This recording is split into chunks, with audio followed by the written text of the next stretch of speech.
Fala pessoal, mais um episódio do Papo de Inox e dessa vez nós temos um tema extremamente técnico e aprofundado. Então, para os entusiastas e profissionais que gostam do tema, fique ligadinho aí porque os nossos convidados, sim, nossos convidados são bem bacanas. E aí, Douglas, como é que tá e o que você achou do último episódio? Eu tô sempre super animado, né? Falar de inox, né? Há mais de 20 anos poder ter essa oportunidade de falar com o público e transmitir esse conhecimento. O último episódio, enriquecedor mais uma vez, né? Uma história muito bacana. Falamos um pouquinho da Açotubo, seus 50 anos, e hoje nós estamos aqui com um pioneiro, né? Nesse sentido de conhecimento de inox, de siderurgia, né? Nós estamos falando com nossos convidados que são da Aperam. Exatamente, é isso aí. E são engenheiros focados em aplicação do aço, que é o cotidiano que muitas pessoas não percebem a presença do inox no dia a dia. E hoje a gente vai bater um papo e vocês vão entender um pouco mais sobre a importância do aço inox a nível Brasil, a nível mundial. E nós temos aqui os representantes de uma siderúrgica, Jonas. É, isso aí. Fala um pouquinho mais. Conosco aqui, então, Thiago Lima, de 35 anos, ele que é responsável, gerente do setor de engenharia de aplicação da Aperam. E junto com ele, Marcel Brito, de 31 anos, que é engenheiro de aplicação. Uma dupla de peso, não é não? Fala aí, como é que vocês estão? Tudo jóia. Primeiramente, um prazer estar com Douglas e Jonatas aqui da Prodinox. Prazer estar representando também a Aperam, né, junto com o Marcel. Acho que é uma oportunidade boa para a gente bater um pouco de papo sobre o aço inoxidável, né? Tem muita coisa técnica para gente falar. Né? Isso, agradeço muito também o convite. É algo novo para a gente, mas a gente está aí para conversar e passar um pouquinho de conhecimento. Estão nervosos? Um pouquinho. Já um pouco diferente, mas vai soltando, né? Mas o pouco que a gente conversou com eles aqui, conhecimento, não vai faltar. Fica ligado, porque não hoje perca. O negócio Tem diversos cases de sucesso, dentre eles os palmeirenses. Preste atenção que nós vamos contar um pouquinho da história lá da arena, viu? Aquele gramado acabou, mas o aço inox permanece. E o prazo foi o mesmo, né? Mas vamos lá. Thiago, conta um pouquinho pra gente como que funciona o setor de engenharia de aplicação da Aperam. Fala também um pouquinho sobre a Aperam, pra gente começar a mergulhar aí no assunto de inox. Perfeito. Bom, falando um pouquinho da engenharia de aplicação, né? Nossa área é pautada tanto no pré e no pós-vendas, né? A gente faz toda a parte de especificação técnica dos nossos clientes, né? Entra um pedido técnico do produto, né? No caso do aço inoxidável, a gente faz toda a especificação, né? Qual grade que é para ser definido de acordo com a aplicação, a faixa de espessura, né? As faixas de tolerâncias também que são importantes, largura, peso, de acordo com a aplicação também, qual que é o item específico, né? Por exemplo, nós temos os 304 Standard, 304L, mais voltado para melhor soldabilidade, o 304H para maior resistência a altas temperaturas, o 316 quando você precisa de uma resistência à corrosão mais elevada. Nós temos a gama dos ferríticos também, né? 430, 439, 444, cada um de acordo com sua aplicação. E a gente tem todo esse trabalho de especificação técnica. A partir da especificação técnica começa toda a produção, né? Que vai lá desde a captura do minério de ferro, mais o carvão vegetal, né? A Aperam utiliza os 2 altos fornos a carvão vegetal. Então, ela chegou na neutralidade de carbono, né? Graças à utilização do carvão vegetal em substituição ao coque, né? Que iniciou lá em 2011. Isso foi importante, né? Por causa dessa pegada de carbono que a gente vê hoje em dia. Sim. E a importância que né? Você ter um produto, além de ser um produto sustentável, você tem um processo sustentável, a responsabilidade social, né? Exato. É o mundo que nós queremos deixar para os que vão vir depois da gente, né? Exatamente. E nós vemos isso muito presente junto à Aperam, né? E mais uma vez é importante todo esse seu conhecimento que com a devida aplicação do aço inoxidável também vai trazer um resultado muito positivo, porque o aço inox, além de ser reciclável, ele é um produto que é durável, né? Se você vai aplicar, você não vai ficar precisando substituir, né? A gente diz assim. Essa é a ideia. Custo-benefício do produto, né? Tem uma longevidade, né? Em termos de aplicação, né? Sim, e isso é importante. E o desafio de vocês é esse, né? Exato. Fazer com que o aço inox se popularize, uma vez que né? A gente estava até conversando, o aço inox é um produto novo se for considerado a outros minérios que já existentes a nível mundial, pouco né? mais de 100 anos, né? Exato. E falando nesses poucos mais de 100 anos, para localizar o público que está nos assistindo, a Aperam, né? A gente está falando de Aperam. Quem é a Aperam? Quem é a Aperam? Vamos explicar quem é a Aperam, né? Que é a única siderúrgica fabricante, vamos dizer assim, do aço inox mesmo aqui no Brasil e também na América Latina. É isso mesmo, Thiago? Conta um pouco pra gente. A Aperam nasceu com o nome Acesita, né, em 1944, então esse ano ela completa 80 anos. Marcante. Uma representatividade grande no mercado. Ela é a única produtora de aços planos e especiais, aí a gente considera o aço inoxidável que é o carro-chefe da empresa, e a gente também produz os aços elétricos, né, o GO e o GNO, que são voltados para aplicações mais específicas, por exemplo, transformador, compressor de geladeira, que tem propriedades magnéticas. No caso do inox, a grande característica é a resistência à corrosão, né? Então, é uma empresa, uma multinacional, né? Hoje, a Aperam Sulf América, que tem unidades siderúrgicas mundo afora, né? A gente tem na Bélgica e na França, outras plantas fabris, mas a única que é integrada do grupo, né? Fica localizada no Brasil, na minha cidade, do Marcel também, em Timóteo, Minas Gerais. Dois mineiros aqui. Dois mineiros. Povo do Uai, né? Então, mas é logo ali, logo ali o Uai. Pertinho. Então, é a única integrada do grupo que a gente considera, né? Desde a utilização do minério de ferro como matéria-prima, mais o carvão vegetal, né? Igual eu comentei, até a produção da bobina, né, da chapa, como produto final, né? Então, é uma produção em larga escala, né? Até convido vocês, a gente conversa bastante com o Douglas, né? Isso. A gente poder visitar lá, fazer um fluxo, né? Eu tenho essa curiosidade, o convite já foi feito, eu aceito, viu? E eu tenho certeza que é uma curiosidade não nossa, mas de todo o público que nos acompanha, e a gente vai levar esse conteúdo para vocês muito em breve. Sim. Então, é uma empresa com uma grande longevidade, né? Grande representatividade no mercado. A gente também exporta para o mundo inteiro.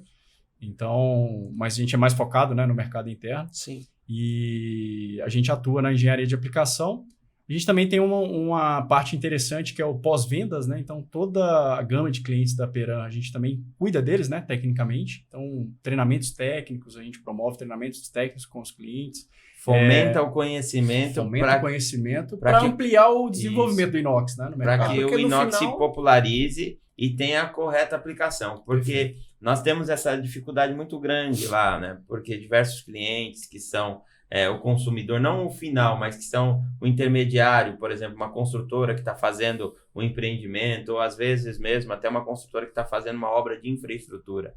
E às vezes ela não sabe de verdade a aplicação, ela simplesmente quer seguir o que está especificado no projeto. E a gente encontra essas dificuldades, né? Porque falta esse conhecimento. Sim. E esse eu acredito que é o desafio de vocês como engenheiro da Aperam, de fomentar esse conhecimento com a devida aplicação, para que o aço inox ele se popularize de uma forma correta. Você especificar, você torna o custo-benefício atraente. E tira aquela mentalidade que muito se existia, que o inox ele pega caro, imã, né? é caro, ele não oxida, ele não enferruja. E quando você vê um inox oxidando ou enferrujando, é muito triste, porque você perde o valor que é o essencial daquilo que o aço inox está lá para entregar. Sim. A durabilidade, a vida útil.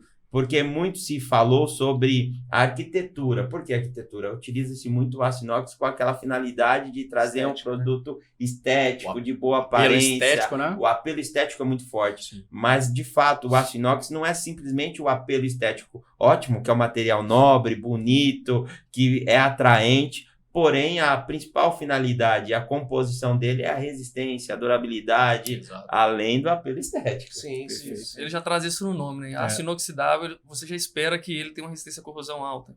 Então, junto da resistência à corrosão, isso também traz o apelo estético, né? Porque muitas das vezes, a parte de ser corroído, de estar sendo degradado ali naquele meio, é algo que vai afetar a estética do material. Isso aí acaba trazendo um resultado muito negativo. É como se fosse um marketing negativo, isso, né? Assim, e não só contra a siderúrgica, que é a produtora do inox, mas com todas as empresas que trabalham com aço inox. Distribuidores, né? As metalúrgicas também, uma preocupação muito grande de quem senta aí no lugar de vocês, né, que participam aqui, a respeito dessa questão da aplicação, né? Então, a gente vê a necessidade de se ter conhecimento distribuído para as pessoas, né? É uma responsabilidade, né? A gente comenta muito que o conhecimento ainda na ponta do aço inoxidável, até por ser um produto relativamente novo, né? Vamos dizer, pouco mais de 100 anos, o conhecimento ainda na ponta, principalmente o consumidor final, ainda é muito pouco. Tanto que muitas vezes o cliente vai especificar, ele fala, eu quero um aço inox. Ele não sabe que tem vários grades para várias aplicações, várias características. Para que você quer o aço inox, né?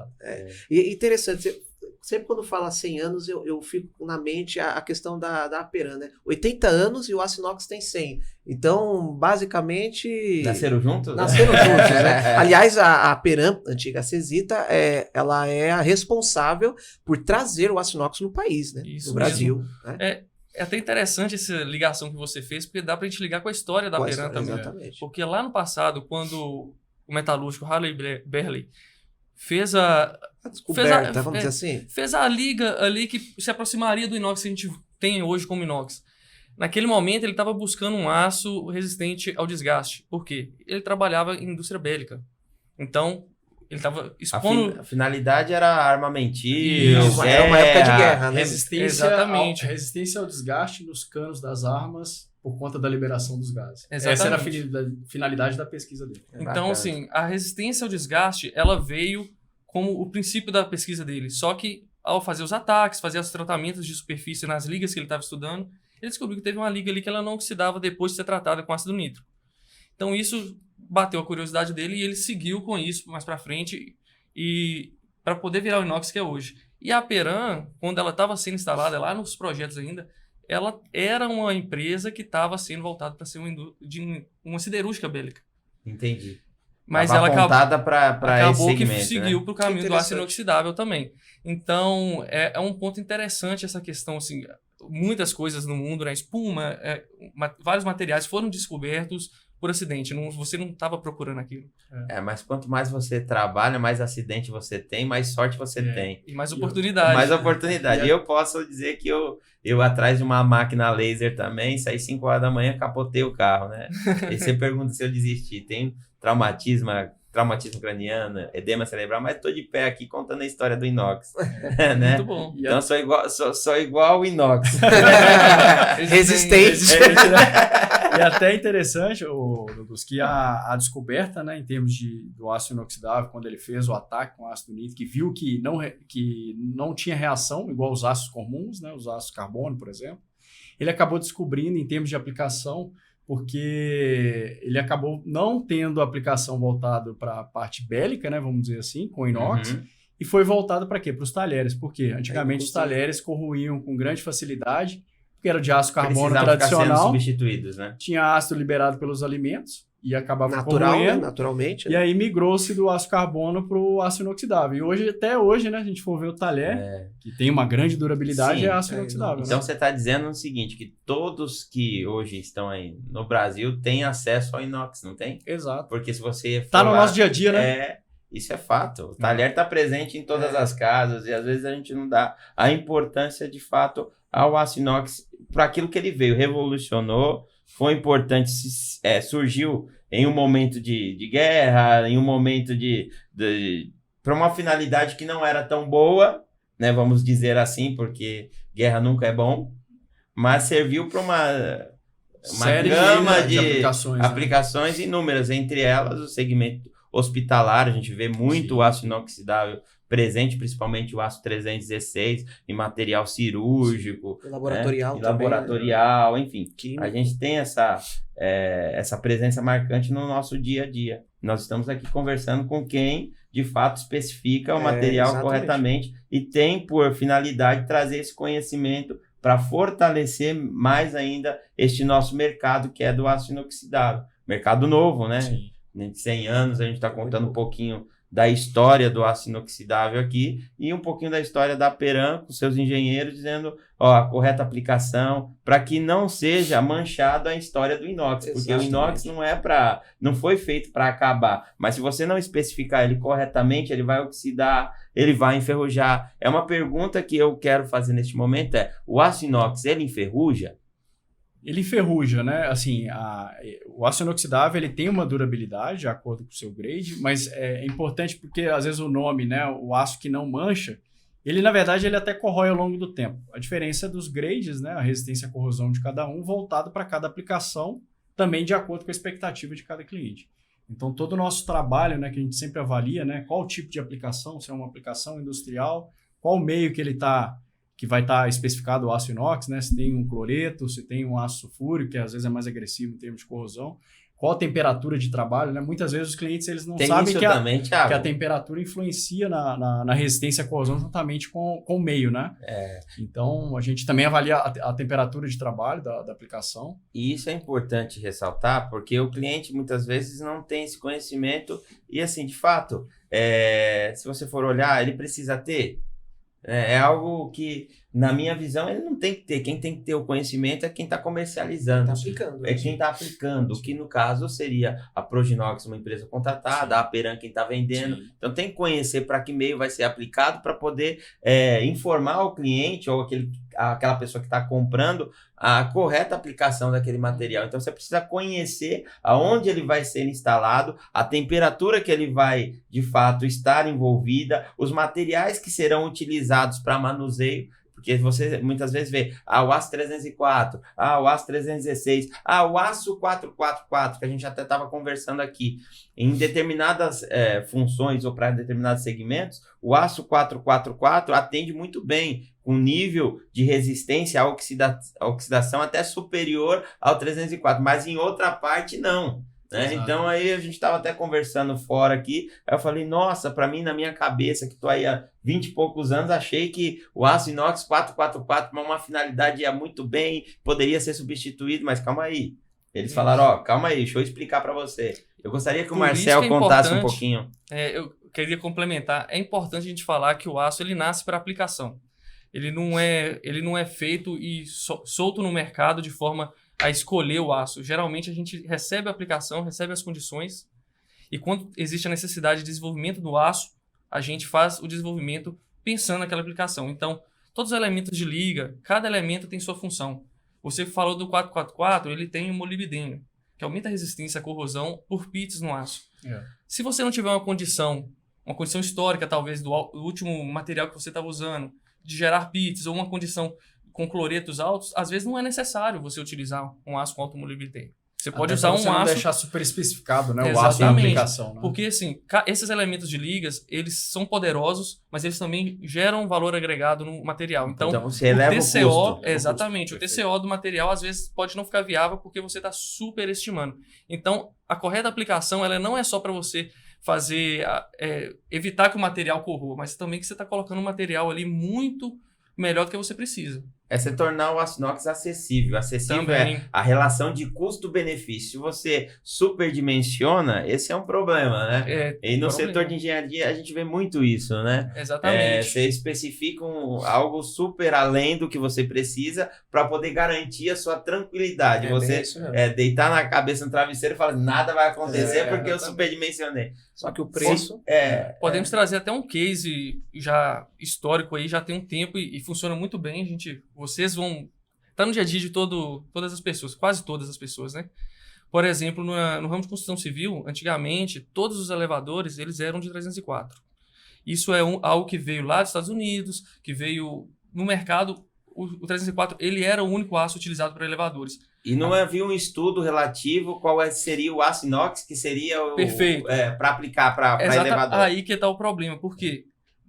Vamos colocar a situação litorânea. O 304 ou até o 316 é o aço mais correto para você utilizar. Quando ele é exposto à névoa salina, a condição litorânea.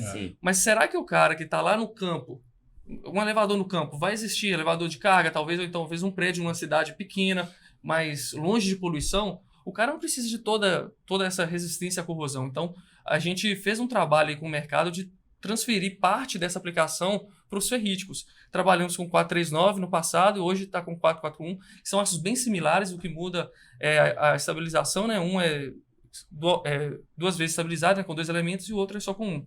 Mas são aços bem parecidos, são ferríticos com alta resistência à corrosão, e a gente vê aí os elevadores como estão, né? Você não vê corrosão em elevador. 439 e o 441, e o mais interessante, né? Esses 2 aços que ele comentou, eles foram desenvolvidos para quê? O 441 e o 439 eles foram desenvolvidos para o sistema de exaustão de veículos, parte quente dos veículos, né? para resistência à oxidação em altas Olha outro temperaturas. case aí, ó, outro case importante. Então, o aço inox está presente nos carros, nos escapamentos, aquilo ali não é aço carbono, não? Não. Principalmente depois do surgimento dos catalisadores, o sistema de exaustão aumentou muito a temperatura dentro do sistema de exaustão e precisou de aços inoxidáveis com alta resistência à oxidação e alta resistência à corrosão.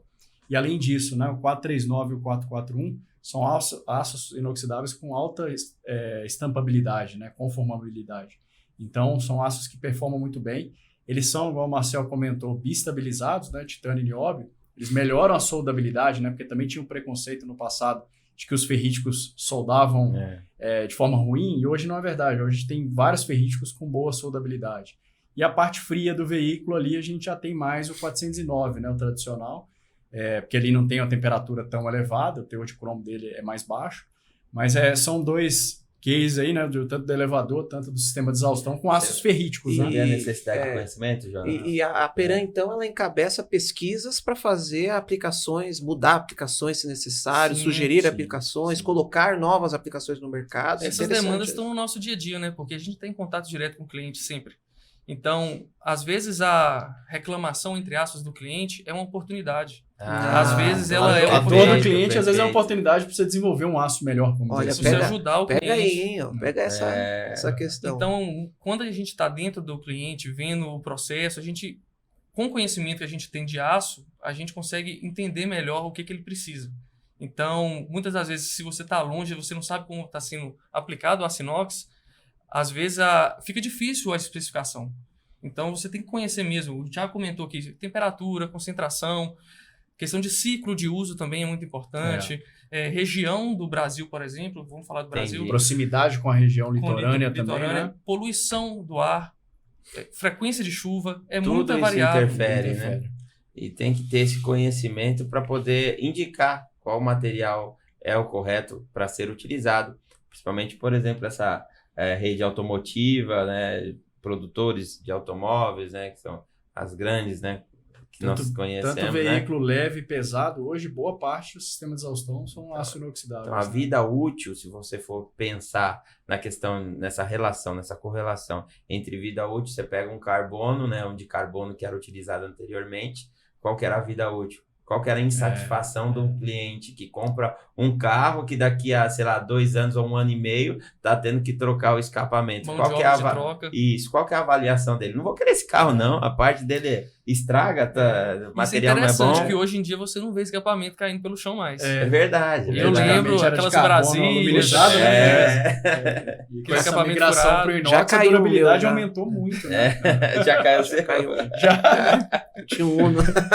Mas o desenvolvimento do inox no sistema de exaustão foi principalmente depois da presença do catalisador. Então, ele fez uma mudança em termos de materiais, né, de especificação, e até hoje, aí, no parte de veículos leves e pesados, levam aço inoxidável.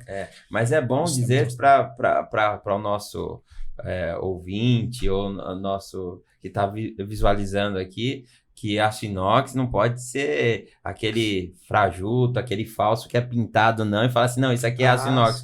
Porque hoje existe muito isso, né? Ah, não, olha lá, tá na cor do aço inox. Cor do inox. Cor do inox. Isso não existe. Não existe. Cor do inox é tinta. Inox é um material, né? Isso, exato. Isso. O aço inox, a grande vantagem dele é exatamente essa resistência, essa durabilidade, essa exposição a intempéries, de fato, ao calor, né? A chuva e a resistência que ele vai dar, inclusive, para os carros. Tá presente em tudo quanto é lugar. Vamos contar um pouco mais de case de sucesso? Sim, e com isso, outra questão também é a atração magnética, né? Que o pessoal fala que o inox que presta não atrai ímã, e o que não presta pega ímã, né?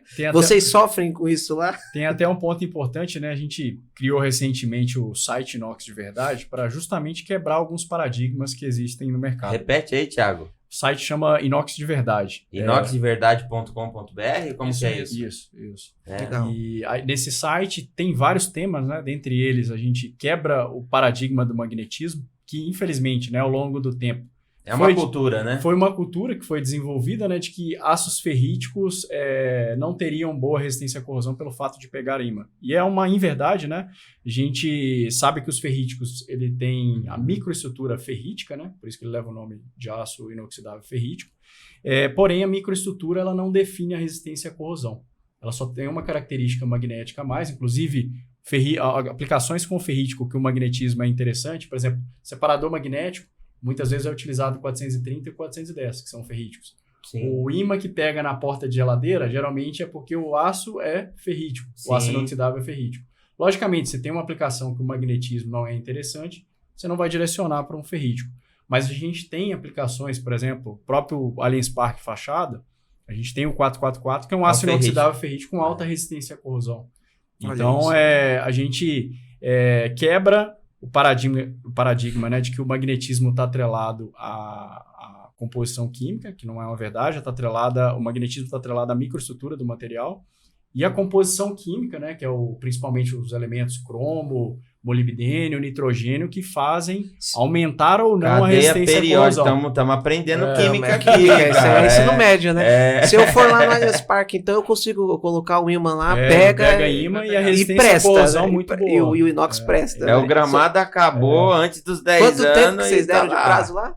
A gente deu garantia de 30 anos, né? Em termos de durabilidade. Chegamos a 10 esse ano. Intacto. A gente faz inspeções anuais, né? Em toda a fachada. Sob sol e sob chuva. Sob sol e sob chuva. Grande vantagem da aplicação também, né? Que foi teve alguma manutenção que teve que ser feita por algum problema que tenha? Ou seja, baixa manutenção, que também... Nem lavagem, assim, tirando a água da chuva, né? Porque o Edu Rocha, que foi o arquiteto, atribui o crédito a ele, vai? A ideia dele... Edu Rocha? Edu Rocha. Vamos trazer ele aqui, será que a gente consegue? Precisamos de você especificando o aço inox em todo lugar, cara. A ideia dele foi fazer um formato de cesto de vime, pois o formato de cesto, ele contribui para a própria lavagem com a água da chuva. E já é um aço inoxidável, né, para um ambiente que é poluído de São Paulo, que é o 444. Ele, além de ter um cromo mais alto, em torno de 17, 17,5, ele também tem o molibdênio, que reforça a camada passiva e aumenta a resistência à corrosão. E o mesmo aço que foi aplicado, né, só para vocês terem ideia, foram 280 toneladas. Como que é? 280 toneladas. Olha isso. Né? Aplicados entre tubos e planos, né, porque é formato de treliça, né? A estrutura. Teve que ter uma estrutura para poder colocar o revestimento. Isso. E ali é tudo aço inoxidável. Tudo aço inoxidável. 100%. E o 444 tem uma resistência à corrosão bem elevada, né? E o mesmo aço utilizado na fachada do Allianz também é o aço que foi utilizado na fachada do Castelão. Também estádio feito em 2014, né, para a Copa do Mundo. E a diferença lá do Castelão é que ele está próximo à área litorânea. Um ambiente industrial próximo, né? Ou seja, potencializa em termos de corrosão. A agressão é forte e ele está 10 anos já. 10 anos. E só para vocês terem ideia, Fortaleza é o ambiente mais agressivo em termos de corrosão no Brasil. Né? Tem a orla marítima, tem a questão industrial também, que ali é um polo industrial. Então, a resistência à corrosão está lá, né? Tem que ser elevada. E vocês especificaram qual tipo de aço lá? 444? Lá também é 444 também. Só que a diferença para o Allianz é que no Allianz foi plano, né? Vamos dizer assim, em termos de aplicação, tubos e planos. E na fachada do Castelão foi chapas expandidas. 444. Sim. Com furos. Com furos, tá? Por causa do design, né? Sim. A escolha do arquiteto, né? O arquiteto, ele faz os desenhos bomba, mirabolantes e os engenheiros se virem. Qual é o material? Se vira. Eu quero que fique assim. Mas como é que vai pôr? E virou moda, né? Porque, não sei se vocês sabem, recentemente o estádio Santiago Bernabéu do Real Madrid também, a fachada é de aço inoxidável. Olha isso, que bacana. Aí, São Paulo, você está construindo aí, modernizando o estádio? Eu sou São Paulino, hein? E trabalho com aço inox. Vamos botar inox nessa fachada. Então, é bacana esse tema, porque ainda esses dias, nenhum dos nossos vídeos, e eu acho que eu fiz um vídeo explicando, inclusive, sobre inox, a aplicação do inox na região litorânea, um dos comentários foi justamente a questão do imã. Se pega imã, não presta. Se pega imã, não serve. E aqui nós estamos com a Peram, né, a siderúrgica, uma das responsáveis pela distribuição do aço inox no mundo. É pela produção, né? Produção do aço inox no mundo. Pega lá o minério e transforma, né? Chancelando essa questão do imã aí, né? Bacana. Você tem mais segmentos interessantes aí para contar pra gente sobre... Acho que a gente pode falar um pouquinho... Da linha branca, talvez? Linha branca é um segmento que usa muito ferrítico também, que é o aço que não pega imã. E é interessante que a linha branca, como o próprio nome diz, né? Pega imã, desculpa. Como seu próprio nome diz, ele tem na sua composição o ferro que pega imã e ele é pintado? Não. O inox que é usado na linha branca, né? A linha branca é o segmento de, vamos falar, da cozinha. Eletrodomésticos de cozinha. Então tinha que ser linha inox, não linha branca. É porque ela veio... A origem é branca, entendi. A origem branca, antigamente, era com aço revestido ali com tinta. Entendi agora o que você falou. Não tinha feito a sacada, mas realmente Foi legal. o nome vem disso mesmo, mas hoje em dia o inox está bem presente e a gente tem até cozinhas inteiras. Tem um segmento de cozinhas também inox, né? Cozinhas industriais. Que é um dos nossos segmentos que a gente atua também. Verdade, Na Pro Kitchens aí, ó. Daqui a pouco passa o logo aí. E a gente utiliza muito o ferrítico. A gente utiliza o 430, o 439, que aí é até uma jogada boa. E ele é indicado, Marcel, para totalmente indicado. Existe já em aplicação por muitos anos, sem problemas nenhum de corrosão. Então, o aço está bem ajustado ali para aplicação, sabe? Então, aço para correto, cozinha aço industrial, o 430 atende perfeitamente. Uma vez que também você está sempre lavando aqueles equipamentos com água, ela tem algum problema quanto a isso ou não? Isso depende do componente também, né? A gente não pode generalizar também, assim, toda a cozinha pode ser de 430. Porque, por exemplo, se você tem um acabamento escovado já nesse meio, né? Ótimo. A gente já não utiliza o 430. Porque o acabamento também é um influenciador, não só com uma composição química, como o Thiago falou. Importante. O acabamento, ele é definitivo. Se você fizer qualquer ensaio, você vai ver que o acabamento, por ser mais rugoso, é um acabamento NR4, conforme a STM, o lixado, vulgarmente falando, ele escovado, né? Ele adere muito mais sujeira. E essas sujeiras podem gerar microfrestas ali. Um depósito ali em cima daquela rugosidade pode gerar uma microfresta e ali começar um ponto de corrosão e gerar um pitch. Então, o que a gente faz quando tem essa demanda do acabamento lixado, que é um acabamento bonito, porém, a aplicação tradicional 430, a recomendação geralmente é um aço um pouco mais elevado, 439, ou talvez 304, dependendo da agressão do meio. Certo. Mas, geralmente, o 304, ele tem atendido, por exemplo, em fogões. Então, fogões que têm o acabamento lixado, tem alternativa de se utilizar o 439, que é um ferrítico também, que pega imã, que tem a resistência à corrosão mais alta, e ele acaba se igualando ao 430 2B na resistência à corrosão quando ele está lixado. Perfeito. E existe ainda a solução do Roledon, que ainda é muito pouco explorada ainda no nosso mercado. Também tem esse. Qual é o nome desse daí? O Roledon, ele não é um acabamento lixado. Você olha para ele, parece ser um acabamento lixado, mas não é. Ele é uma impressão da rugosidade. Um acetinado, sem brilho, né? Ele não tem muito brilho quanto o lixado. O lixado ele é mais brilhante. Sim. Ele é meio fosco, mas ele tem aquelas ranhuras.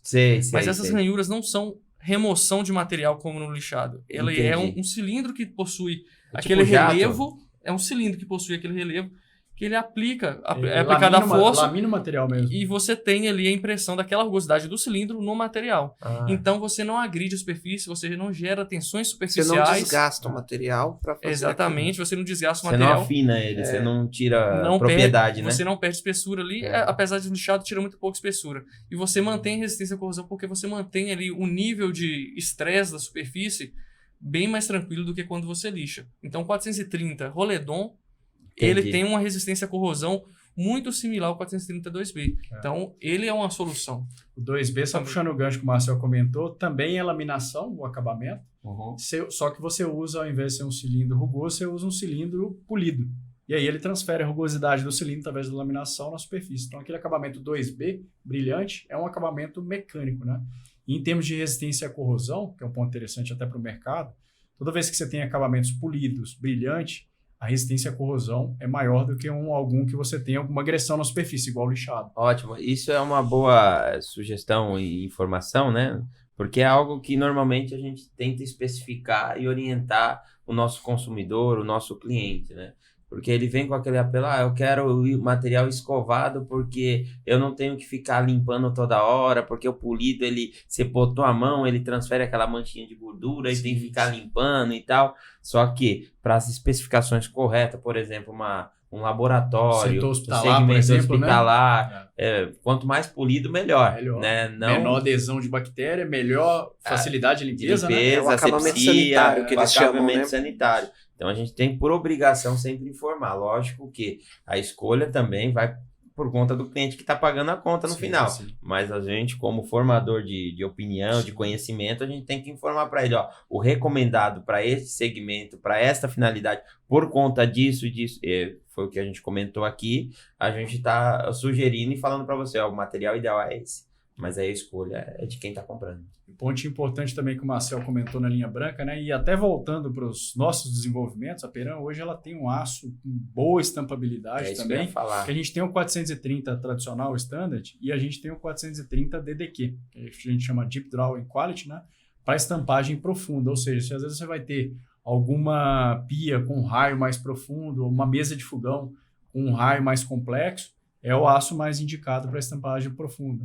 E a gente também tem o 304, que a gente chama que é o 304 DDQ, né, Deep Drawing Quality, e esse é com elevada estampabilidade, por exemplo, pias muito profundas, é o aço com maior estampabilidade do portfólio da Peram. E a gente pode falar isso com propriedade. Nós também temos dentro do nosso segmento a estampagem de cubas, né? E você tem diversas profundidades. Então a gente sabe que através desse conhecimento, né, que foi desenvolvido não científico, mas empírico ali no uso, né? Teste. O teste de aplicação, né? Vai acertando. E hoje, é muito importante também a experiência. Isso, né? Nós dia a dia, aprendemos né? com o Sim, nosso dia a dia.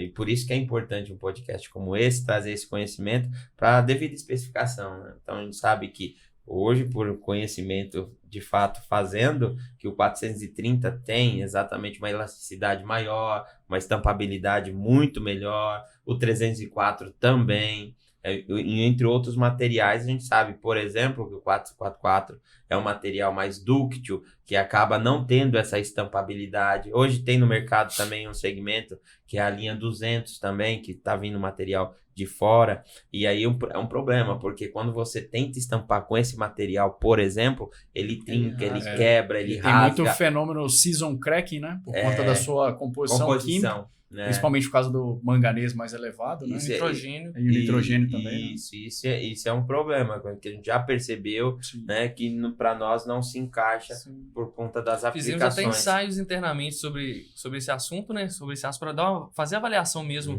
entender as limitações desse material. E a gente chegou a ver esse efeito de season crack. Então, não só em laboratório, você está falando que na prática, tá acontecendo. Então, um material muito duro, de difícil conformação, e ainda mais, se você deixar ele exposto à névoa salina, ao salt spray, ele gera vários pitches, ele oxida, então não é recomendado. Você que está aí vendo ou ouvindo, entenda muito bem a correta especificação. Não é que o material é ruim, é que ele foi especificado incorretamente. O aço inox ele foi feito para durar, mas você tem que colocar ele devido na sua aplicação. Então, se ele vai ficar interno, não vai ter exposição à poluição, entre outras coisas, vai ser só um artigo, sei lá, decorativo, beleza, mas se for algo que vai ser exposto, não vai aguentar. Um ponto que a gente sempre comenta com o mercado, e que é um ponto muito importante, né, que a gente tem uma parte educacional técnica importante, né? A responsabilidade por ser um produto inox de durabilidade, principalmente relacionado à série 200, é que hoje, principalmente, a série 200 chega com um teor de níquel bem mais baixo, em torno de 1%. E, às vezes, a oscilação de composição química dessa liga, por conta das siderúrgicas, né, mundo afora, ela acaba tendo uma oscilação muito grande. Mas não tem uma tabela, Thiago, como que vai normatizar uma grade, por exemplo, 304, 200, 430? Como que você tem uma norma? É normatizado. É normatizado? A STM normatiza, a gente tem a ASME, que é americana, né? A STM... né? E até a DIN mesmo, que é uma norma mais europeia, todas elas têm o grade 201, tem outros 202, tem vários 201 LN, existem vários grades normatizados, porém, muitas das vezes, né, aços de fora não vêm com essa atendendo essa normativa. Não então, atende, na realidade ele vem de custo, fora de norma, né? E principalmente na questão do custo mesmo do níquel. Que o níquel é o cara ali que vai deixar o aço bem mais caro ou não, porque o níquel é um elemento mais raro. Sim. Então, o níquel muitas das vezes vem abaixo do 3,5% estipulado por norma. Então, às vezes a gente fala que é série 200, mas você não pode nem considerar a série 200, porque não é normatizado. É um ferro.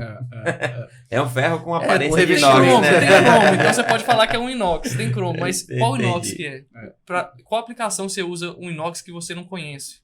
Que não tem norma. Então é difícil. Nós fizemos vários esse foi muito interessante esse trabalho, que a gente fez um trabalho com o IPT, né, com a professora Zepi, que é a maior corrosionista do Brasil, em termos da parte de corrosão, né, maior especialista do Brasil, e a gente fez vários desses grades da série 200 fora de norma versus o 304 tradicional, em vários meios, desde meio alimentício, meio de produtos químicos, e a gente viu a diferença que tem de performance do 304 para essa nova série 200, que é um cuidado que tem no mercado também, que Principalmente conhecer, do gato por lebre, né? Que infelizmente algumas empresas vendem como 304.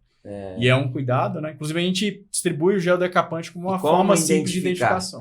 Através do gel decapante? Através do gel É o decapante. jeito mais fácil. Exato. Porque quando você Popular, coloca na né? superfície e deixa um minutinho marcando Ele o relógio, ele já ataca, né? a série 200 ela fica escurecida justamente por teor de Fica líquido preto, lá embaixo, fica preto. E hoje a Aperam não produz a série 200 e nem tem planos para isso também. Justamente por causa da entrada da série 200 hoje fora de norma, né? Então não é um aço que a gente trabalha no Não é atraente, não é bom, Não. pelo A contrário, gente não você faz aço acaba... fora de norma. Então é importante ressaltar, né? Legal. Esse cuidado de quem compra, saber o tipo de material que está comprando, que às vezes compra um material que não está em norma, acaba oxidando, gerando um problema, e depois fala que o aço inox não presta. O aço inox presta, o aço inox veio para durar, para com isso. Como que é a frase lá? O inox não é especificado? O inox ele nasce com aplicação, né? Então, você já tem uma aplicação pré-definida e o inox nasce para ele. Muitas das vezes a gente aloca um aço já existente para uma certa aplicação e muitas das vezes essa alocação requer algumas mudanças, que é o que o Thiago comentou lá no início do podcast, não sei se você lembra, 304H, 304I, tem nomenclaturas internas que é justamente para guiar para alguns mercados. Então, é muito importante. Auxiliar. E tem muitas coisas que são normatizadas também, não é interno da Aperam. Por exemplo, você tem o 409, que você vai encontrar dois 409 nas normas, que um é um 409 mais geral, que tem um índice de estabilização ali de 8, mais ou menos, e tem o 409, que é o nosso 409H, mas ele tem nomenclaturas diferentes nas normas, que é com 12, com índice de estabilização 12. Né? Então, é um aço mais estabilizado, geralmente requerido ali no automotivo. Por conta da melhor soldabilidade. É isso que eu ia perguntar. Eu falei assim, qual é o material ideal para ter uma boa soldabilidade? Porque você vê muitas vezes o material todo empenado, que não tem, de fato, uma soldabilidade tão boa, às vezes quebra. Aí o pessoal fala assim, não é qualquer um que faz não, porque às vezes está trabalhando com material errado. Parte interessante, né? Thiago, peraí, vamos segurar esse tema aí da soldabilidade e vamos puxar o nosso Precisamos, que aqui a gente vai direto. Se deixar, vai dar 5 horas. Falar de inox, mas segura aí essas suas respostas. Quem está com dúvida a respeito da solda, né, no inox, já fica aí atento para ouvir essas e outras dicas que o pessoal da Aperam aqui vai deixar disponível para a gente. Então a gente vai para um intervalo. Case, hein, Jonatas? Tem case importante com certeza, também. vai ouvir mais cases aí, várias histórias que eles trazem para a gente, tá certo? Então vamos para o nosso intervalo, já a gente está de volta. Você já parou para pensar no porquê clientes e parceiros podem contar com a Proginox? A Proginox é a referência no setor de aço inox sob medida e tem muitos motivos para isso. E neste vídeo eu quero contar alguns deles para você.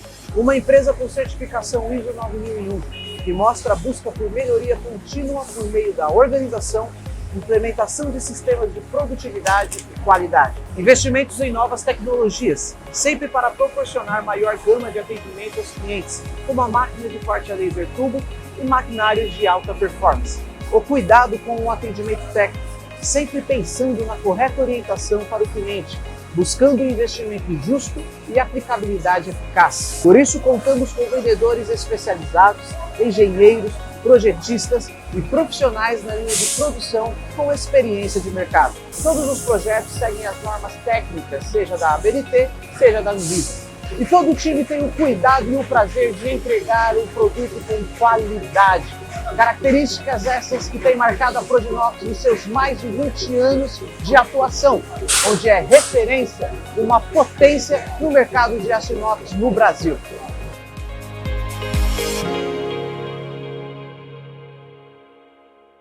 Fala pessoal, estamos de volta neste segundo bloco, onde temos uma dupla da Aperam, da engenharia de aplicação da Aperam, o Thiago e o Marcel, que está nos dando uma aula a respeito de aplicação do aço inox. E no primeiro bloco nós deixamos uma pergunta para trás, que foi a respeito da solda. E nesse segundo bloco a gente volta com a resposta. Vamos lá, Thiago. Bom, em termos de soldabilidade, o que geralmente a gente faz a análise, né? De acordo com a aplicação, por exemplo, você vai para uma família austerítica, um 304. Qual o aço mais indicado para melhor soldabilidade? A gente sempre indica o 304L, né? O L, ele vem de low carbon, né? Teor de carbono menor ou igual a 0,03, ou seja, ultra baixo teor de carbono, que reflete na melhor soldabilidade. No caso dos ferríticos, né? Como tinha muito preconceito de soldabilidade dos ferríticos, o que se faz hoje na engenharia? você estabiliza ele, né? Você utiliza o titânio e nióbio. A funcionalidade do titânio e nióbio é na estabilização e na melhor soldabilidade dos ferritos. Pensando na soldabilidade que ele foi desenvolvido, né? Foi melhorado, vamos dizer assim. Porque que acontece? Quando você tem um aporte de calor no aço inoxidável ferrítico, o carboneto, você tem o carboneto... Ele muda, né? O que acontece? O cromo, ele reage com o carboneto, né, e precipita no contorno de grão, e acontece o que a gente fala de sensitização, que é a corrosão intergranular.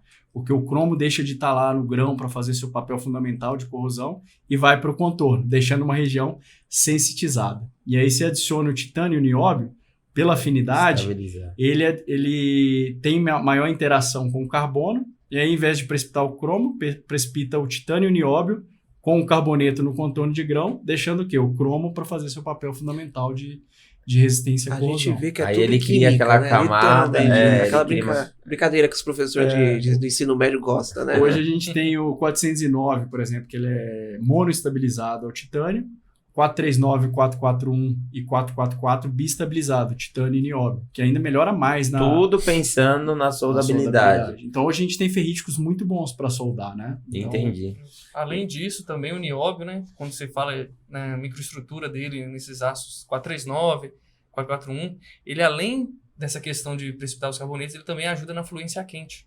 Perfeito. Então, quando você tem um aporte térmico ali, por isso que ele é usado no sistema de exaustão, né? Que chega a temperaturas de 900, 1000 graus ali. Ele não perde a característica dele, é isso? O tamanho de grão do material inicial, quando ele recebe um aporte de calor, ele tende a crescer, né? Então, mas o nióbio, ele segura o tamanho de grão, ele tende a manter o tamanho de grão pequeno. Se o grão cresce demais, o material fica muito maleável, pode soltar aquele grão. Então, você pode ter algum problema ali de corrosão. Até furo, né? Estourar, furo, né? Corrosão, justamente também por causa do crescimento do grão. Então, a resistência quente desses materiais está muito atrelada ao nióbio também. E a gente, como está lá na ponta executando, o que a gente percebia, né? Isso aí é um bom tempo atrás, que antes a gente não tinha tanto conhecimento. Estudo empírico, né? Empírico, né? Então a gente soldava. Conhecimento prático na hora. A gente deixava lá, a gente percebia que oxidava exatamente nessa região que foi soldada, né? A gente percebia que perdia um pouquinho da característica, e hoje vocês estão aqui nos explicando quanto a isso, por conta dessa parte, como que é o nome? Sensitização, né? Por exemplo, quando ocorre a corrosão intergranular por conta do processo de sensitização, olha isso. Isso acontece. Então, esse conhecimento é necessário para você especificar o material correto para fazer a solda. Então, material correto para poder fazer uma boa solda e tendo, de fato, um resultado que é o esperado, tanto de quem executa para quanto quem recebe o produto, é o 304L, né? E o 439... 439, 441, 441, né? 439. 444 também tem uma boa soldabilidade, por conta de ser bistabilizado. 409 já é monoestabilizado ao titânio, né? Então. E o ponto interessante que a gente fala da solda é que ela, igual você comentou, ela é sempre um ponto mais vulnerável. Então é por isso que a gente utiliza, geralmente, os consumíveis de ligas com maior resistência à corrosão. Aí tem um tungstênio, o eletrodo correto. Você tem um eletrodo com uma resistência à corrosão mais maior, até a adição, inclusive, de uma vareta de aço inoxidável para poder fazer a injeção de mais material também, quando você precisa fazer um canal, eles chamam de bisel, né? De onde vai acumular a solda, para que não haja nem o desprendimento, nem a oxidação. Então a gente está lá executando, a gente sabe muito bem a forma correta de se fazer, né? Para não deformar, o tipo de material correto a ser aplicado, a máquina correta, que é uma solda TIG, e lá temos um professor que desde 1970 solda, né? Conhece pouco, né? Um pouquinho só. Então, inclusive já teve aqui. Já teve aqui, a gente falou um pouquinho. Exatamente, que é o dono da empresa, né? E soldagem requer, assim, a gente até fala que o inox, ele é diferente em relação ao aço carbono, né? Que às vezes o pessoal fala, é mais difícil soldar. Não, ele é diferente, você tem características diferentes do produto, então é você adequar, né? Os consumíveis, a preparação, o pós-solda, né? Fazer uma decapagem, para evitar uma carepa na superfície, isso, né? para poder voltar com aquela camada passiva que é o que faz a resistência. Esse é o famoso a camada passiva. se tiver solda, não tiver tratamento, saiba que você vai ter problema no inox. Então saiba contratar uma empresa que saiba fazer o acabamento, né? Inclusive nós temos um vídeo na internet que fala sobre o acabamento do aço inox. Com quantas mil visualizações lá? A gente tá chegando nos 40 mil já. Que bom. Bem representativo, né? Representativo. E é uma parte que pega muito de conhecimento, né? As grandes dúvidas práticas dos clientes, né, na hora de aplicar o inox em algo é a solda, como vocês mesmos já têm por experiência, e o acabamento. Né? Então, a gente lá é especialista nisso, né?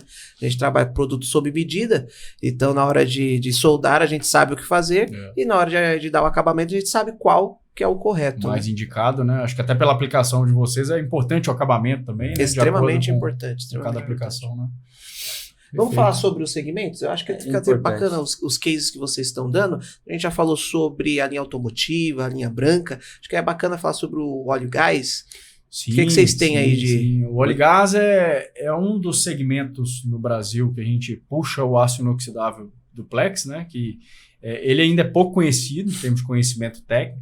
Basicamente, ele tem cerca de 50% da microestrutura ferrítica e 50% da microestrutura austenítica. Ou seja, ele pega as melhores características das duas famílias. É um aço com uma resistência à corrosão elevada, que a gente fala aí, a gente tem, por exemplo, no grade da Peran, a gente tem o 2304 e o 2205. Então, nós estamos falando de 22%, 23% de cromo. Teor de cromo mais elevado, maior resistência à corrosão. Sim. E, ao mesmo tempo, ele tem uma propriedade mecânica muito elevada, né? Por exemplo, a nossa aplicação voltada para tubo flexível, a carcaça de petróleo, de carcaça que tira o petróleo da camada de pré-sal. O petróleo ele é rico no ácido sulfídrico, né, que é extremamente corrosivo, então você tem que ter uma liga resistente à corrosão. E a camada de pré-sal, só para vocês terem ideia, assim, em termos de profundidade, chega a quase 7.000 metros. Então, assim, quase o pico do Everest ao contrário.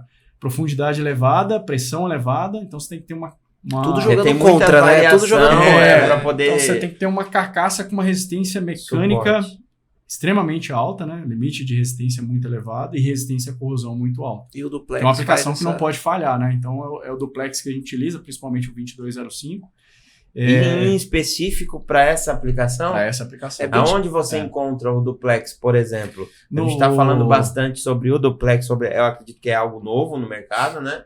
Não sei, vocês vão me informar melhor. E acredito que temos algumas aplicações que são necessárias dentro delas, óleo e gás, que você mesmo disse, né? Tem outra finalidade também ou não? O que define muito o duplex, né, que a gente fala que é o PRN, né, que é o número equivalente de resistência ao pitch. Então, as definições, se é duplex, lean duplex ou super duplex, é a faixa de PRN de cada grade. Por exemplo, a Pirelli trabalha com 2304 e o 2205. O 2205, pelo fato dele ter um percentual de molibdênio mais alto, resistência à corrosão mais alta. Então é mais utilizado para o tubo flexível. O 2304, que é o Lean, ele já é mais utilizado, por exemplo, para projetos de papel e celulose, onde você consegue reduzir a espessura até em relação a um 304, a um 316. Então você consegue diminuir o custo com isso. Aí você torna o material mais atrativo, porque acredito eu que o duplex deve ter um preço agregado. Preço mais alto por causa do teor de liga mais alto, né? Por causa do cromo, do níquel, principalmente, que é um dos fatores preponderantes na questão de preço, né? Os digestores, por exemplo, onde você tem a parte de branqueamento, onde você tem que ter uma resistência à corrosão mais elevada, é utilizado o 2304. Aí você diminui a espessura, correto o material, você consegue ter uma vida útil até maior, né? Superior, né? E tem um ponto interessante que o duplex, por que ele tem um potencial muito grande ainda no Brasil? Porque no mundo afora ele ainda é utilizado para outras aplicações, inclusive a arquitetura, a construção civil. Por exemplo, no Japão já tem aplicações de pontes, onde você tem a parte estrutural com aço inoxidável duplex, reduzindo peso.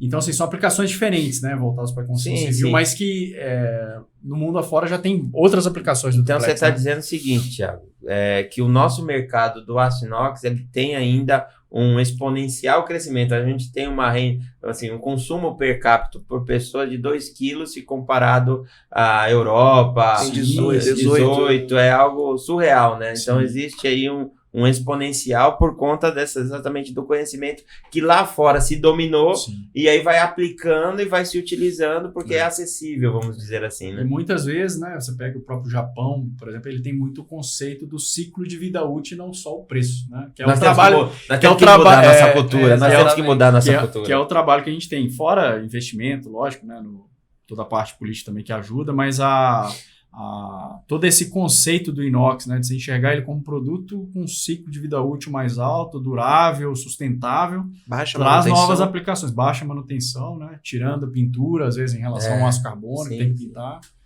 Então, são algumas características importantes em termos de aplicação. Então, dentro do óleo e gás, ele vem com aquelas tubulações que descem a mais de 7 mil metros. Pode chegar até 7 mil metros. E o interessante, né?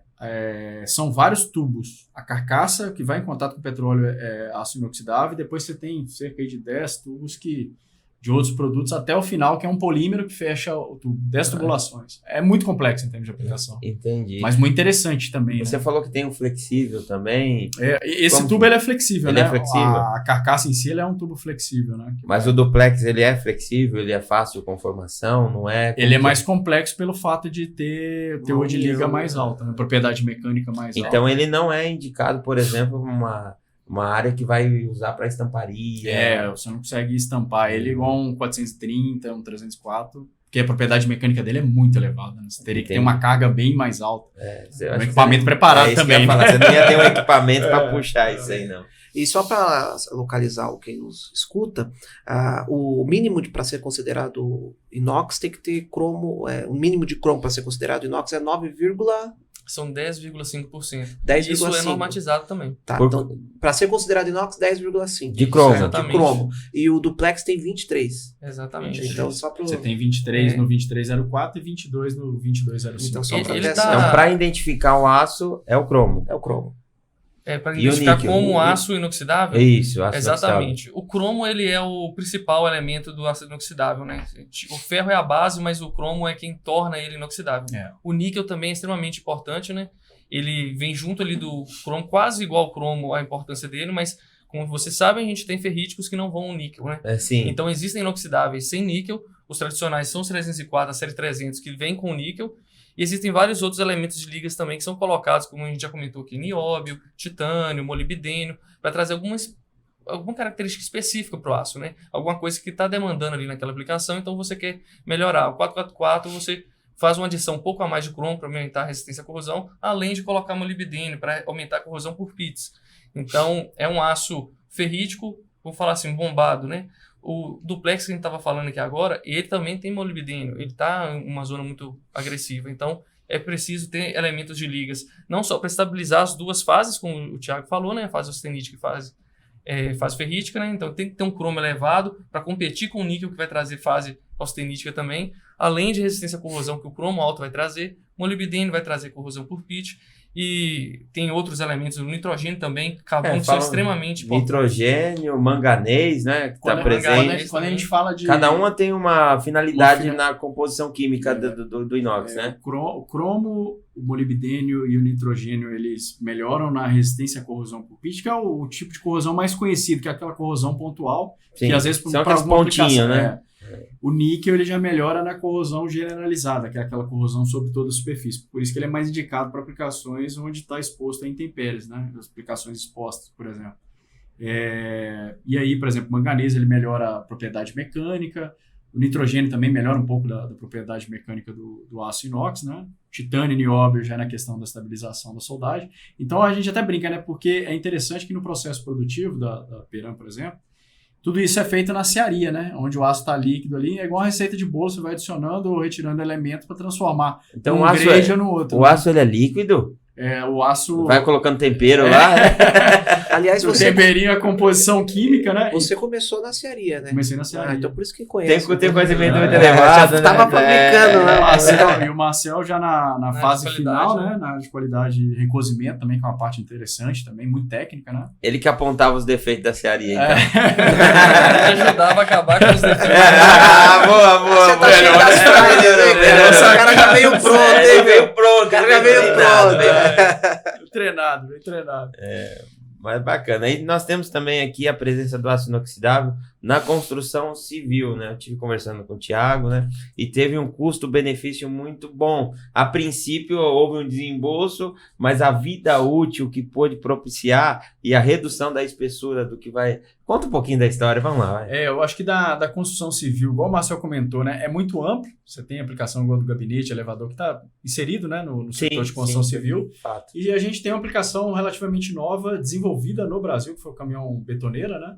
Que é todo o balão e a faca interna desenvolvida no aço 410, substituindo o aço carbono. Aço 410, hein? Esse aço 410 é bom mesmo? É bom, é um aço que foi inicialmente desenvolvido principalmente para o setor sucrocoleiro, né? Ali na parte de Cambota, no processamento da cana, porque ele é indicado para meios úmidos e abrasivos. O cromo dele está ali no mínimo do aço inox, né? Em torno de 10,5. Então, não é para ambiente tão agressivo, né? Voltado para ambientes úmidos e a característica de resistência ao desgaste, né? Então, o setor de mineração, você tem umidade, basicamente o minério. Então, não tem problema de trabalhar com a umidade no aço 410. Não. O setor sucrocoleiro também. É bom ponderar isso, porque se falar um não, assim, Não, fica qualidade. meio qualidade aí, vulgo, né? A qualidade é complicada. Um local úmido, ele vai ter problema assim, de corrosão. Ele é um aço que está mais perto do aço carbono do que do aço inox. Ele está bem no limite ali de composição de cromo. Mas quando você tem um efeito de desgaste, sendo maior do que o efeito de corrosão, você não precisa preocupar tanto com a resistência à corrosão do material, já que você está desgastando ele abrasivamente. Tá. Então, o efeito abrasivo, ele deixa um pouco de lado o efeito da corrosão, então você tem que preocupar mais com a resistência mecânica desse aço resistir à abrasividade. Então, por isso que ele é um aço indicado para essas aplicações. Vou colocar um 304 lá, que é um aço muito melhor. Não vai performar igual o 410, que é um aço bem mais fraco. Então, a performance do 410, dependendo da indicação, é melhor do que a do 304. Dependendo da aplicação. Dependendo da característica, né? Geral, Por exemplo, do caminhão betoneiro, interessante, né? Que foi desenvolvido com um produtor local, lá em Timóteo, perto da usina, onde o pessoal do centro de pesquisa acompanhava. E aí foram feitas, né, tanto as facas internas e o balão, e exposto, né, concrete show, o pessoal teve fazendo todo o trabalho de acompanhamento da performance.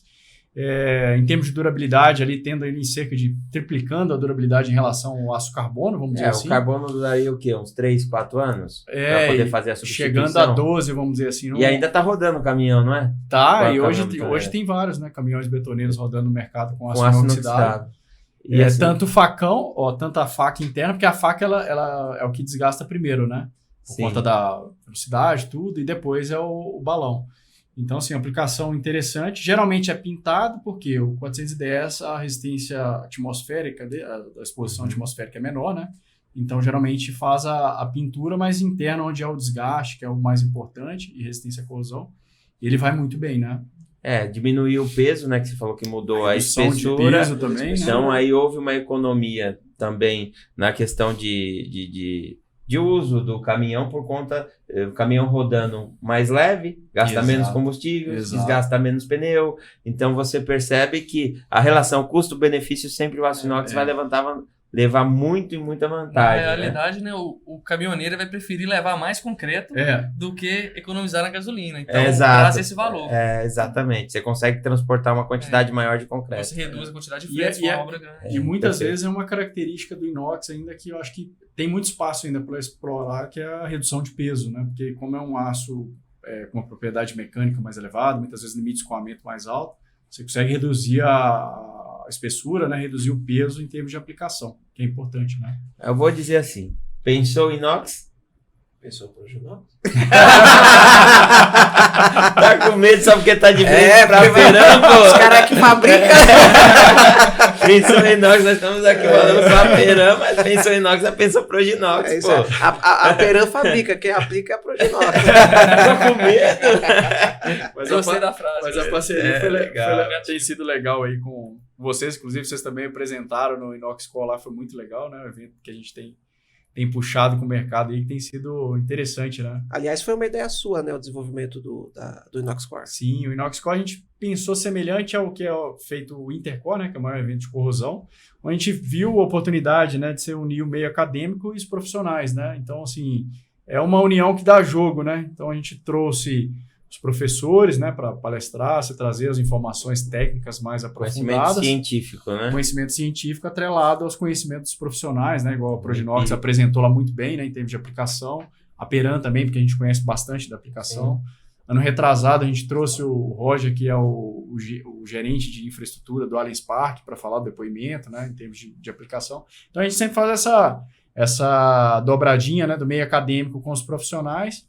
Isso ajuda também os alunos a conhecerem o inox também, né? Saber que tem vários grades e poderem estudarem outros tipos de inoxidáveis, né? Popularizar esse conhecimento, né? Que um devido conhecimento vai fazer com que a escolha seja correta, assertiva e vai fazer com que o aço inox seja, de fato, reconhecido no mercado como algo que vai além, né, da beleza, da praticidade, né? Produto diferenciado, né? Vamos dizer, com várias propriedades que você pode explorar, né? Dependendo da aplicação, né? Sim, e com muita vantagem, né? Essa é a realidade. Quando você olha o inox, não tem como você não absorver a vantagem que ele pode te dar, que é exatamente a durabilidade com a devida e correta indicação do material para aplicação, né? E eu tenho uma má notícia aí que o nosso terminando? Tempo já tá dando. Passou muito rápido, não passou demais. não? Nossa, passou. nem fala, nem parece que a gente tá todo esse tempo legal. aqui, mas foi bem bacana essa troca de ideias que vocês trouxeram aqui pra gente, né? Eu posso resumir todo esse bate-papo com: o melhor inox é aquele que é bem aplicado. Perfeito. O melhor inox é aquele que é bem aplicado. Não é nem o austenítico, não é nem o felítico, não é nem o martensítico, mas é aquele que está dentro daquilo que ele foi proposto. Perfeito. Exatamente. Perfeito. E isso é o bacana, é o que a gente também quer levar para o mercado. Eu acredito que é o que a Peran também deseja que o mercado leve. Então, foi muito bacana esse bate-bola aqui, né? Esse bate-papo que a gente teve. E tá vindo mais coisa por aí, né? Tá vindo. Aguarde, vai vir a segunda temporada aí. Vai vir mais conteúdo do tipo aqui. Eu agradeço desde já o Thiago, o Marcel, obrigado. Vocês por terem aceito esse convite, e deixo as últimas palavras aí com vocês. Bom, eu acho que em termos de só agradecer aí a oportunidade, né, da gente fazer esse bate-papo sobre o aço inoxidável, um bate-papo técnico, né, que a gente gosta bastante dessa parte de engenharia. Agradecer o Jonatas, o Douglas pelo convite, pela Peran também. E eu acho que tem muito assunto, né? Eu acho que inox é uma avenida em termos de informação técnica, de conhecimento. Eu acho que a nossa função é pulverizar isso para o mercado, trazer informação e da forma correta, né, das aplicações, de acordo com o grade. E a gente trabalhar junto para potencializar e aumentar o consumo per capita no Brasil, que é a nossa principal função e é o ganha-ganha para todo mundo. Exato. Eu gostaria de deixar um convite aí para quem está assistindo. Assim como nossos amigos aqui da Proginox, a gente tem uma responsabilidade muito grande com o conhecimento técnico no mercado. Então, acessem o site inoxdeverdade.com.br.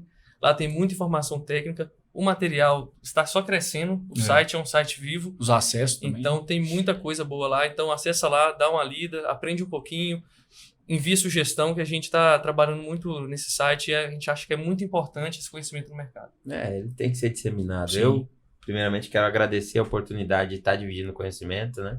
Tanto científico quanto empírico aqui, né? Importante os dois, tá? Os dois são muito importantes. Valorizar essa parceria entre a Proginox, a Peran, que disponibilizou para que vocês estivessem aqui. Fica aí o nosso abraço e vamos falar o que pro Guida? Faltou você, né, Guida? Você tá correndo, né, Guida? É o próximo. Tem umas perguntas aqui chave aqui para você. Quero ver, hein? Vocês vão conhecer quem é o Guida. Isso aí. Beleza, obrigado pessoal. a todos. Muito obrigado. Muito obrigado mais uma vez a todos vocês que nos acompanharam. E lembre-se sempre, pensou inox? Pensou na Proginox. Até a próxima.